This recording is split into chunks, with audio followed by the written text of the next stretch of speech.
ডাক্তারদের গণ ইস্তফা নিয়ে আলোচনা সমালোচনা শুরু হয়েছে। একের পর এক রাজনীতি নেতা থেকে শুরু করে বুদ্ধিজীবীরা এই বিষয়টা নিয়ে মুখ খুলেছে। আর সাধারণ মানুষ, আপনি সাধারণ মানুষকে প্রশ্ন করে দেখুন, ডাক্তারদের এই যে গণ ইস্তফা তারা কিভাবে নিচ্ছেন। জনগণের মধ্যে একটা ক্ষোভ কিন্তু আমরা দেখতে পাচ্ছি। জনগণ বলছে ডাক্তাররা নাটক শুরু করেছে, ডাক্তাররা অভিনয় শুরু করেছে, লুঙ্গি ডান্স শুরু করেছে। এই ডাক্তারদের নিয়ে কুণাল ঘোষ কি বলছে আপনারা ভিডিওটি শেষ পর্যন্ত দেখুন। চলুন তাহলে ভিডিও শুরু করা যাক। হাই দর্শক, আপনাদের সামনে আমি এ আলী, আপনারা দেখছেন ইউটিউব বাংলা 10। চলুন আগে বাড়া যাক। বিনা নোটিশে যে সিনিয়র বলে পরিচিত যে ডক্টররা এইভাবে কাজ না করার চিঠিতে সই করতে পারেন, এটা মানুষ দেখছেন, মানুষ বিচার করবেন। যে আপনারা সিবিআই তদন্ত চেয়েছিলেন, সিবিআই তদন্ত করে চার্জশিট দিয়েছে, তারপরে পুজোর মধ্যে বন্যা পরিস্থিতিতে আপনারা বিনা নোটিশে সিনিয়ররা বলছেন কাজ করব না। এ তো সেটাই দাঁড়াচ্ছে যে পুজোর ছুটি নেওয়ার দরকার ছিল, অনেকের টিকিট কাটা আছে, একটা নাটক করে কাজ থেকে বেরিয়ে যাওয়ার চেষ্টা। পুজোর ছুটিতে অনেকের বাইরে যাওয়ার আছে, পুজোর ছুটিতে অনেকে বাইরে যাওয়ার আছে। এর মধ্যে আবার দেখতে হবে কারা নিজের পয়সায় যাচ্ছেন, কারা ওষুধ কোম্পানি স্পন্সরশিপে যাচ্ছেন। সেগুলো যারা বাইরে যাচ্ছেন তাদেরকে এই জিজ্ঞাসা করতে হবে। যারা নিজেদের পয়সায় যাচ্ছেন একরকম, তার মধ্যে যদি আবার স্পন্সরশিপ বেরোয়, এগুলো সব তদন্ত করা উচিত। তো তারা কাজ করবেন না বলে নাটক করছেন। দেখুন, সরকার সহনশীল, সংবেদনশীল, ধৈর্য ধরছে। জ্যোতি বসু সরকারের মতো পুলিশ নামিয়ে পিটিয়ে তুলে দেয়নি, কিন্তু সৌজন্যকে দুর্বলতা বলে ভুল করে যে কাণ্ডটা করা হচ্ছে সেটা লাগাম ছাড়া। সরকারের কাছে অনুরোধ থাকবে, যারা কাজ করতে চাইছেন না তাদের বলা হোক কাজ না করলে চাকরি ছেড়ে দিন। ওই গণ ইস্তফা বলে কিছু হয় না, নিয়ম মতো ইস্তফা দিন। ইন্ডিভিজুয়াল ইস্তফাপত্র গিয়ে দিয়ে আসুন। কাজ বন্ধ করার হলে, কর্মবিরতি করলে টাকা নেবেন না, বেতন নেবেন না। আর গণ ইস্তফার নাটক করলে চাকরি থেকে ছেড়ে দিন। সরকারকে অনুরোধ করব, প্রত্যেকটা ইস্তফাপত্র গ্রহণ করুন,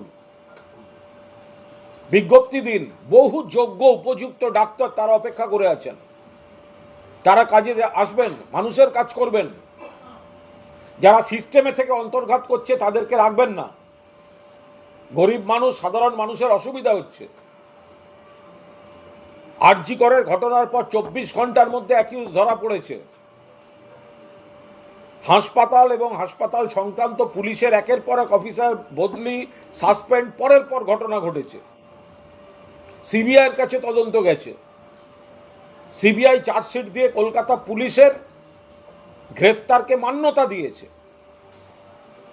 জ্যোতি বসু সরকার জুনিয়র ডাক্তারদের এই আরজি করে পুলিশ পাঠিয়ে, ছবিগুলো দেখবেন। তখন এখনকার মতো এত ক্যামেরা, ফেসবুক, টুইটার ছিল না। তাতেও যে ছবি আছে, পুলিশের মার কাকে বলে তার ছবি রয়েছে সেখানে। মমতা ব্যানার্জি সে কাজ করছেন না, তিনি ছুটে যাচ্ছেন ডাক্তারদের মঞ্চে। তারপরেও জটিলতাটা বাড়িয়ে রাখার জন্য আরে সিবিআই চার্জশিট দিয়েছে। আপনারা বলেছেন উই ওয়ান্ট সিবিআই। নির্যাতিতার বাবা মা মামলা করেছেন, we want CBI. Court CBI দিয়েছে, সিবিআই চার্জশিট দিয়েছে। সেই চার্জশিটে দেখা যাচ্ছে যে গল্প, অতিরঞ্জিত গল্পগুলো,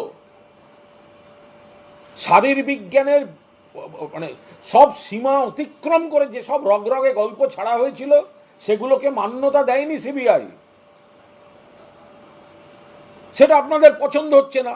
আপনারা পুজোর সময় অরাজকতা চাইছেন, অস্থিরতা চাইছেন। বিনা নোটিশে কোনো দায়িত্বশীল ডাক্তার দিতে পারেন? বিনা নোটিশে কোনো দায়িত্বশীল ডাক্তার কাজ করব না সই করতে পারে ক্যামেরার সামনে? হয় রাজনীতি করেন, নইলে পেছন থেকে অন্য কেউ সুতো টানছে, কাজ বন্ধ। সরকারি কাজ ডিস্টার্ব থাকলে বেসরকারি হাসপাতাল নার্সিংহোমের রেভিনিউ বাড়ছে। সরকারি কাজ, সরকারি পরিষেবা যদি ডিস্টার্বড হয়, রোগীরা হয়রানি হন, রোগীদের কাছে খবর থাকে সরকারি জায়গায় অচল অবস্থা, তাহলে ভিড় বাড়ছে গিয়ে প্রাইভেট নার্সিংহোমে, প্রাইভেট হাসপাতালে।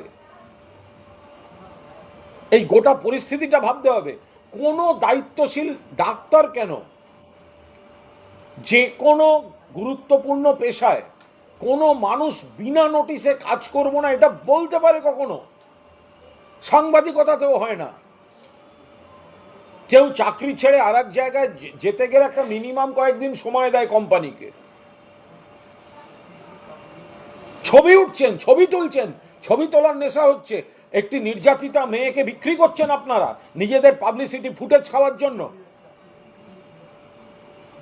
একটা কুৎসিত ঘটনা ঘটেছে আরজি করে। এই ঘটনা ডক্টর অনিতা দেওয়ানের সঙ্গে বানতলায় ঘটেছে, বর্ণালী দত্ত নার্সের সঙ্গে কোচবিহারে ঘটেছে, বাম জমানায় ঘটেছে, বিজেপির রাজ্যে ঘটছে। কিন্তু এখানে একটাও যেন না ঘটে, এটা বাস্তব যে না ঘটে। আমরা সবাই চাই না ঘটে, কিন্তু ঘটার পর 24 ঘন্টার মধ্যে পুলিশ ধরেছে অ্যাকিউজডকে। মুখ্য সচিব হিসাব দিয়ে বলেছেন সিসি ক্যামেরা লাগাবার কাজ দ্রুত গতিতে চলছে, কয়েকদিনের মধ্যে গোটা ব্যাপারটা শেষ হবে। তারপরেও আপনাদের ধর্ণা, সিপিএম বা যারা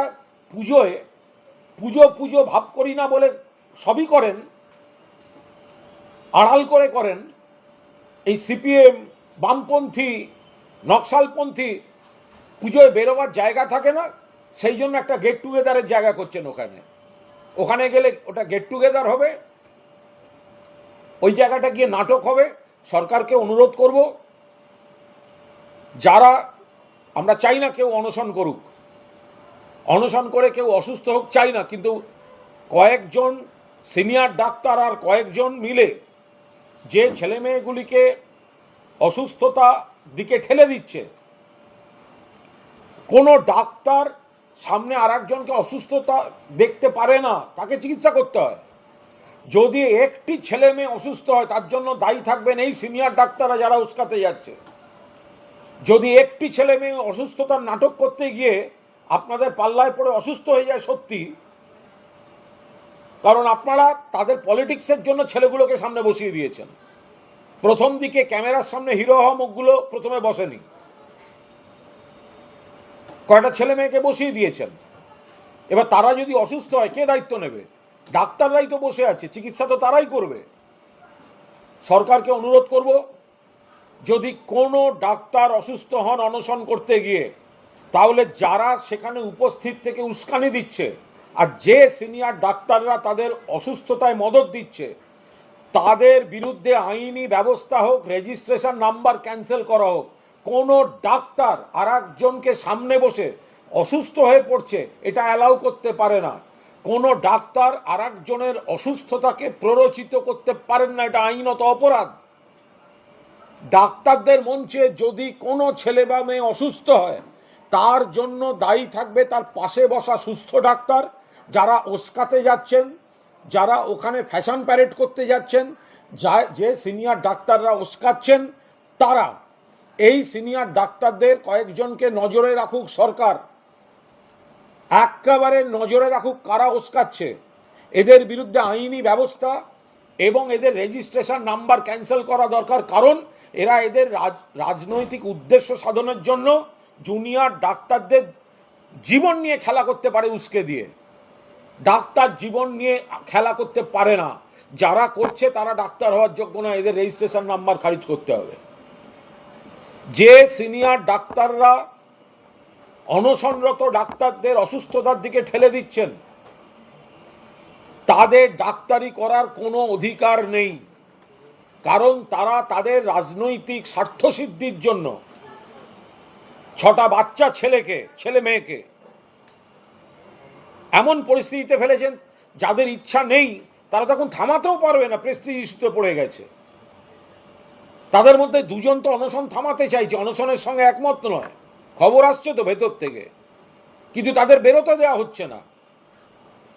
জোর করে অনশন করতে বাধ্য করা হচ্ছে তাদের, তারা বেরোতে পারছে না।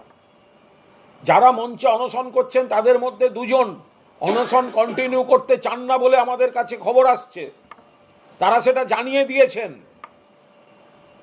ওদের মধ্যে থেকেই সূত্রের খবর আসছে আমাদের, আপনাদের সূত্র থাকলে আমাদেরও সূত্র থাকে।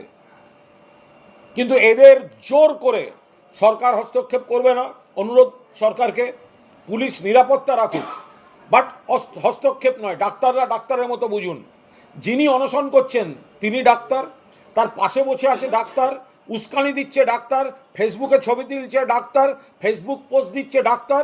ফলে একজনও যদি অসুস্থ হয় তাহলে এই ফেসবুক পোস্ট দাতা এবং তাদের উস্কানি দাতাদের বিরুদ্ধে আইনি ব্যবস্থা যেন পুলিশ কড়া হাতে নেয়।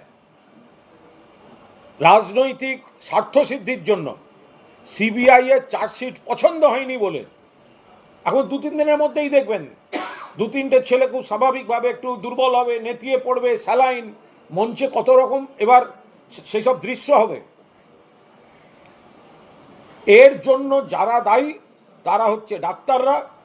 সিবিআই এর চার্জশিটের পরেও যারা সিবিআই চেয়েছিল, সেই সিবিআই এর চার্জশিটের পরেও যারা পুজো এবং বন্যার মধ্যে এই কাজ করছে, মানুষ দেখছেন, তাদের নিশ্চিতভাবে কারা কারা এদেরকে এই অসুস্থতার দিকে ঠেলে দিচ্ছে, কোন সিনিয়ররা কোন জুনিয়ররা এদের অসুস্থতা বিক্রি করে, এদের অসুস্থতাটাকে বিক্রি করে নিজেদের রাজনৈতিক স্বার্থ সিদ্ধি করছে, তাদের বিরুদ্ধে আইনি এবং প্রশাসনিক ব্যবস্থা দরকার। কালকে সিবিআই দপ্তর অভিযান করবেন তারা, হবে সিবিআই তদন্ত করছে। এখন বক্তব্য এদের কি, সিবিআই কেন শুধু সঞ্জয় রায়ের? আরে তারা ঠিক করে দেবে, এটা কি ইয়ার্কি হচ্ছে নাকি? এটা তারা বললেন সিবিআই চাই, পুলিশকে মানি না, হাইকোর্ট থেকে সিবিআই করালেন, সিবিআই তদন্ত করে যার নামে চার্জশিট দিল তাকে কলকাতা পুলিশে অ্যারেস্ট করেছে। এবার তারা বলছেন সিবিআই কেন একা সঞ্জয়ের নাম দিয়েছে? আরে স্যার সিবিআই বুঝবে। তার মানে এরা যা যা চায় সিবিআইকে সেই সব নামগুলো দিতে হবে। কোনো তথ্য প্রমাণ নেই, এরা যা যা গল্প দেবে, সূত্রের খবর বলে যে সমস্ত গল্প, রগরগে গল্প বাজারে ছাড়বে, যার কোনো খোঁজ পাওয়া যাবে না কোনো সূত্রের, সিবিআইকে তার উপর দাঁড়িয়ে ওদের যাদের টার্গেট সেই লোকগুলোর নাম দিতে হবে। তাহলে সিবিআই তদন্ত ভালো। আর সিবিআই তদন্ত যদি কলকাতা পুলিশের তদন্ত মান্যতা দেয়, তাহলে সেই সিবিআই তদন্ত মানি না। তো সিবিআই যাও তোমরা সিবিআই এর কাছে, কেস মনিটর করছে সিবিআইকে কে দিয়েছে? কলকাতা হাইকোর্ট। যাও কলকাতা হাইকোর্টে, মামলাকে মনিটর করছে সুপ্রিম কোর্ট, যাও তোমরা সুপ্রিম কোর্টে। তাহলে রাস্তায় এই নাটকগুলোর দরকার কি? পুজোর সময়, বন্যার সময় রোগীদের স্বার্থের বিনিময়ে এগুলো হচ্ছে কি? কয়েকটা ছেলে মেয়েকে অনশনে বসিয়ে দিয়ে বাকিরা রাজনৈতিক ফয়দা লুটে বিবৃতি মারছেন। ভেবেছেন কি আপনারা? চিকিৎসকদের মহামিছিল ছিল, পুলিশ এটা পারমিশন দেয়। স্বাভাবিক, চতুর্থী পঞ্চমী, লাখ লাখ লোক রাস্তায় বেরিয়েছে। কলেজ স্কোয়ার একটা বিখ্যাত পুজো, তার চারপাশে অন্যান্য পুজো রয়েছে, লক্ষ লক্ষ মানুষ হাঁটবেন, সেইখানে বলছে ওখান থেকে আমরা মিছিল শুরু করব। এরা ভেবেছে এটা কি? কি চায়? সিবিআই চার্জশিট দিয়েছে এবং তাতে দেখা যাচ্ছে কলকাতা পুলিশ ঠিক লোককে ধরেছিল। এরপরে কার নাম কবে দেবে, তথ্য প্রমাণ লোপাটের চেষ্টা না না চেষ্টা সে তো পরের কথা। মূল ধর্ষণ এবং খুনের আসামিকে কলকাতা পুলিশ ধরেছে, প্রমাণিত। তো কলেজ স্কোয়ারে পুজোর মরশুম, লক্ষ লক্ষ মানুষ রাস্তায়, সেখানে যে ওইখান থেকে আমাকে মিছিল বার করতে হবে, তো পুলিশ তো স্বাভাবিক কারণেই সেটা দেয়নি। এটা খুব স্বাভাবিক ব্যাপার। এটা তো ডাকাটাই প্ররোচনামূলক, ওখানে ডাকাটাই তো প্ররোচনামূলক। পুজোর সময়, উৎসবের সময় অচলাবস্থা চাই, গন্ডগোল চাই, সেইটা করার জন্যই তো এরা ডেকেছেন। এটা পুলিশ বারণ করেছে। আরেকটা চিকিৎসকরা করছে যে ধর্মতলাতে ধর্ণা মঞ্চে যাওয়ার সময় জলের গাড়ি আটকে দেওয়া হচ্ছে। চেক করে ছাড়তে হবে সব কিছু। যদি পুলিশের কোথাও কিছু নজরে পড়ে সেগুলো করবে। এর আগে তো আমরা দেখেছি যে সিপিএমের যুবনেতা আরেকজনের সঙ্গে কথা বলছেন যে ডাক্তারদের মঞ্চে গিয়ে মারো, সরকার বিপদে পড়বে। আমি তো আবারও বলছি, কড়া নিরাপত্তা রাখা উচিত। কেন? তার কারণ হচ্ছে স্বাস্থ্য ভবনের সামনে যে চক্রান্তকারী তারা তখন বাইরে আছে।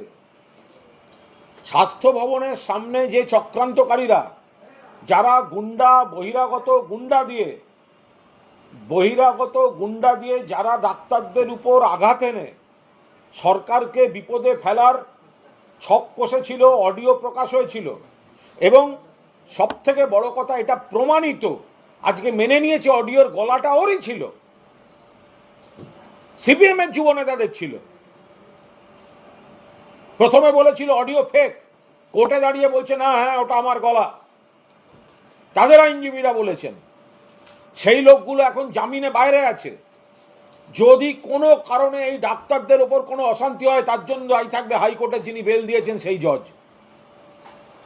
যারা এত বড় চক্রান্তটা করেছে, স্বাস্থ্য ভবনের সামনে ধর্নার সময় ডাক্তারদের উপর হামলার ছক, পরিষ্কার বলছে আঘাত করো, ইস্যু তৈরি করো, সরকারকে বিড়ম্বনায় ফেলতে হবে।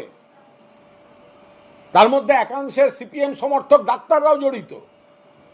এখন তো দেখা যাচ্ছে এক ফ্রেমে। তো তারা তো এখন বাইরে, তারা তো এখন আবার এই একই ঘটনা ঘটাতে পারে ধর্মতলায় সরকারকে বিপাকে ফেলার জন্য। যদি ডাক্তারদের উপর কোনো রকম কোনো আঘাত হয়, তার জন্য দায়ী থাকবে অডিওর সেই গলা এবং তাদের জামিন দেওয়া কলকাতা হাইকোর্টের সেই বিচারপতি যিনি জামিন দিয়েছেন এত বড় একটা স্পর্শকাতর বিপজ্জনক মামলায়। বলছি এটা নয় জলের কথা বলেন, কিন্তু গতকাল যেভাবে এই ধর্ণা মঞ্চে আসার পথে চৌকি, তারপর বেঞ্চ সব তুলে নিয়ে ধর্ণা মঞ্চটাই তো ওখানে পুজোর সময়, ব্যবসা বাণিজ্যের সময় ধর্মতলায় যানজট, ওই জায়গাটা এই সময় বিনা নোটিশে যদি কেউ বসে পড়ে, এটা কি? আপনারাও যে প্রশ্ন করছেন, আপনারা নিজেরা একবার দেখবেন না গোটা বিষয়টা। যে কেউ গিয়ে মাঝ রাস্তায় বসে পড়বে, ওরকম একটা ব্যস্ত রাস্তা, বিনা নোটিশে বিনা পারমিশনে বসেছে, পুলিশ কি করবে? পুলিশ ঘাড়ে করে খাটেনে বসাবে? কোনো কথা হয় নাকি এটা? ফলে কোথাও যদি আপত্তি থাকে, যেটা বেআইনি ধর্ণা, তো সেটা আইনত যা যা ব্যবস্থা নেওয়া, তাও তো পুলিশ সৌজন্য দেখিয়েছে। জ্যোতি বসু সরকার আর্জি করে পুলিশ ঢুকিয়ে ডাক্তারদের পিটিয়েছিল। মমতা ব্যানার্জির সরকার একাজ করে না, তৃণমূল একাজ করে না, আর তার সুযোগ নিয়ে সরকারকে ব্ল্যাকমেল করা, থ্রেট কালচার চালিয়ে যাচ্ছেন এই ডাক্তারদের একাংশ। বলছি আজকেও রায়গঞ্জ মেডিকেল কলেজ, ডোমকল সব জায়গায় প্রসূতি মৃত্যু বা অন্যান্য ঘটনার হাসপাতাল ভাঙচুর, রোগীদের চিকিৎসকদের মারধর, প্রত্যেক জায়গায় অভিযোগ। চিকিৎসকরা যদি নিজেদের আচরণে চিকিৎসক এবং রোগীর যে বিশ্বাসের সম্পর্ক, সেটাকে যদি নিজেরা নষ্ট করেন এবং কথায় কথায় কর্মবিরতি, কথায় কথায় গণ ইস্তফার সই করা, যদি চিকিৎসকদের ট্রিটমেন্ট করার বদলে ক্যামেরার সামনে বিবৃতি দিয়ে হিরো হওয়া, ক্যামেরার সামনে সই করে ছবি তোলার যদি নেশা পেয়ে বসে, তো তাহলে সেটা তো পরিবারের, রোগীর পরিবার, ভিকটিমের পরিবারের লোকজনকেও তো উত্তেজিত করছে। আজকে জয়নগরের ঘটনার বাড়িতে যেতে পেরেছেন, তা একবার যান না আরজি করের চিকিৎসকরা যারা নেতা সেজে ঘুরে বেড়াচ্ছেন, যান না সেখানে একবার কোন্নগরের মায়ের কাছে, যেখানে আপনাদের কর্মবিরতির জন্য বিনা চিকিৎসায় যে ছেলেটি মারা গেল, তার মায়ের কাছে যাওয়ার এক সৎসাহস হলো না? বড় বড় কথা বলছে। মুখ্য সচিব গতকাল চিকিৎসকদের কাজে ফেরার আহ্বান জানিয়েছে, বলেছে সব কাজ 90% কাজ সিডি বসানোর কাজ শেষ হয়ে যাবে, রেকর্ডিং সিস্টেমে চালু হবে। কিন্তু চিকিৎসকরা বলছে এতদিন হয়নি কেন? এখন আন্দোলন করছে বলে হচ্ছে? চলছে, এত বড় ইনফ্রাস্ট্রাকচার বেড়েছে, সেখানে কাজের হচ্ছে, তাতে যদি হয়েও থাকে সে কাজটা তো এগোচ্ছে, ফলে তার জন্য আবার কর্মবিরতি আর আন্দোলন, এটা কি করে হতে পারে? তার জন্য আবার কর্মবিরতি আর আন্দোলন, সেটা কিভাবে সম্ভব? তাহলে এবার পার্টিকুলার যে চিকিৎসকরা বিবৃতিগুলো মারছেন, এরপর তাদের কাছে গিয়ে যখন রোগীরা বলবেন টাইম দিয়ে দিচ্ছি 72 ঘন্টার মধ্যে যেন আমার জ্বর কমে, যেন 96 ঘন্টার মধ্যে আমাকে সুস্থ করে দেবেন, তখন সেগুলো মানবেন তো? আমি আর একটা জিনিস বুঝতে পারি না, ডাক্তারদের উপর যদি মানুষ বিক্ষুব্ধ হয়ে কোনো অন্যায্য আচরণ করেন, তখন হয়ে যায় হামলা আর গুন্ডামি। আর পুলিশের উপর বিক্ষোভ যদি কেউ দেখান, তখন মিডিয়ার চোখে হয়ে যায় বিপ্লবী। এই মাপকাঠিটা মিডিয়ার আমায় একটু বুঝিয়ে দেবেন। ডাক্তারদের উপর যদি ক্ষুব্ধরা কেউ হামলা করেন, অন্যায্য, উচিত নয়, তখন মিডিয়া বলে গুন্ডা, হামলা হয়েছে ডাক্তারদের ওপর। আর একই জিনিস যদি পুলিশের উপর হয়, তখন বলে মানুষ একেবারে নিচে নিজেরা এগিয়ে এলেন পুলিশের বিরুদ্ধে, তাদের আপনারা বিপ্লবী বানান। কিভাবে হয় এটা? তার তো মাপকাঠি থাকবে। এই ব্যাখ্যাটা তো আপনারা অন্তত কেউ দেওয়ার চেষ্টা করবেন। হামলা, উত্তেজনা, মারামারি সবটাই খারাপ, কিন্তু ডাক্তাররা মার খেলে গুন্ডারা মেরে গেল আর পুলিশ মার খেলে বিপ্লবীরা মারলো, এটা কে ঠিক করছে? বলছি আজকে জম্মু কাশ্মীর এবং হরিয়ানার জম্মু কাশ্মীরে বিজেপি যথাযথ ধাক্কা খেয়েছে, মানুষ প্রত্যাখ্যান করেছেন। বিজেপির কাশ্মীর ওরিয়েন্টেড যা যা স্টেপ, যেগুলো বারবার বলা হয়েছে, তারা শোনেনি, মানুষ আপত্তি করেছেন, সেই জায়গায় ওখানে ধাক্কা খেয়েছেন। আর হরিয়ানার ক্ষেত্রে যাদের উপর দায়িত্ব ছিল বিজেপিকে রোকবার, সেই বিজেপি বিরোধী দলগুলো, তাদের আত্মসমালোচনা করা উচিত যে বিজেপি বিরোধিতা মানুষ করছেন, সেটা কেন ভোটে রূপান্তরিত করা গেল না, যেটা পশ্চিমবঙ্গে বিধানসভায় হোক, লোকসভায় হোক, তৃণমূল বারবার করে দেখায়। তাহলে হরিয়ানায় যাদের উপর মূল দায়িত্ব ছিল বিজেপিকে হরিয়ানা রাজ্যে মোকাবিলা করার, তারা কেন সেটা শেষ অবধি পারল না, তারা সেটা আত্মসমালোচনা করুক। বলছি কুলতলিতে আজকেও পুলিশের গাড়ি ভাঙচুর, যারা গ্রামের বাসিন্দা তারা পুলিশের গাড়ি ভাঙচুর। সে সময় পুলিশের গাড়িতে একজন ফিমেল পুলিশ কর্মী ছিল যে অসুস্থ হয়ে পড়ে, তাকে হাসপাতালে নিয়ে যাচ্ছিল। সে সময় গ্রামবাসীরা অ্যাটাক করে, গাড়ি পুরো ভাঙচুর করা হয় এবং অন্যায় কাজ হয়েছে। কুলতলিতে একটা ভয়ঙ্কর ঘটনা ঘটেছে, সামাজিক অপরাধ, সোশ্যাল ক্রাইম। 5 ঘন্টার মধ্যে পুলিশ তাকে অ্যারেস্ট করে নিয়েছে। দ্রুত চার্জশিট দেওয়া হবে এবং তার ফাঁসির ডিমান্ড করবে পুলিশ। এসপি জানিয়েছেন, মুখ্যমন্ত্রী জানিয়েছেন। সুতরাং এটা কি করে হতে পারে? বলছি বিভিন্ন ঘটনায় দেখা যাচ্ছে রাজ্য সরকার যদি ডাক্তাররা কথায় কথায় মানে কাজ করব না ঠিক করে করে থাকেন, কাজ করব না যদি ডাক্তাররা ঠিক করে থাকেন এবং রোগীদের সমস্যায় ফেলবেন এবং অরাজকতা করবেন যদি এটা ঠিক করে থাকেন, তাহলে ডাক্তারদের কথায় যে যে বদলি হয়েছে সরকারের উচিত সেইগুলো আবার নতুন নোটিফিকেশন দিয়ে সব আগের জায়গায় ফিরিয়ে দেওয়া। ওই সাম্প্রতিককালে দেখা যাচ্ছে যে পুলিশের ভূমিকা নিয়ে, যে পুলিশ বিভিন্ন জায়গায় মার খাচ্ছে, আজকে প্রতিমা মণ্ডল লুকতে পারছে। পুলিশ মার খাচ্ছে, যদি এটা পুলিশের ব্যর্থতা হয়, তাহলে ডাক্তার মার খেলে সেটা ডাক্তারের ব্যর্থতা, এটা আপনারা একই ভাষায় স্বীকার করুন। না, যদি পুলিশ মার খেলে সেটা হয় পুলিশের ব্যর্থতা, যে পুলিশের উপর আস্থা নেই বলে মারছে, তাহলে কোথাও ডাক্তারের উপর যদি ক্ষোভ দেখায় মানুষ, তাহলে এটাও বলুন ডাক্তারের উপর আস্থা নেই, ডাক্তার মানুষের আস্থা হারিয়েছে। আপনি দুটো আলাদা করবেন কি করে? কিন্তু ধরুন পুলিশের উপর আইন শৃঙ্খলা রক্ষার দায়িত্ব, ডাক্তারের উপর প্রাণ বাঁচানোর দায়িত্ব, সেটা কি মানে এত মানে ধরুন মিছিলে পারমিশন আপনার মিছিল হচ্ছে, এটা সংযমে, এটা সংযত জানে এটা বামফ্রন্ট সরকার বা বিজেপি সরকারের মতো পুলিশ নয়। এখানে মুখ্যমন্ত্রী নিজে গণ আন্দোলন থেকে উঠে এসছেন বলে আন্দোলনের উপর পুলিশি দমনপীড়ন হবে না। ফলে এই যে বেসিক ধারণাটা আছে, সেই সৌজন্যটাকে দুর্বলতা হিসেবে নিয়ে কয়েকজন বীরত্ব দেখাচ্ছে। এখানে জানে যে আন্দোলনে গুলি চলবে না, এখানে জানে যে আন্দোলনে প্রথমে পুলিশ লাঠিচার্জ করবে না, এখানে জানে ডাক্তারদের উপর পুলিশ অ্যাকশন হবে না।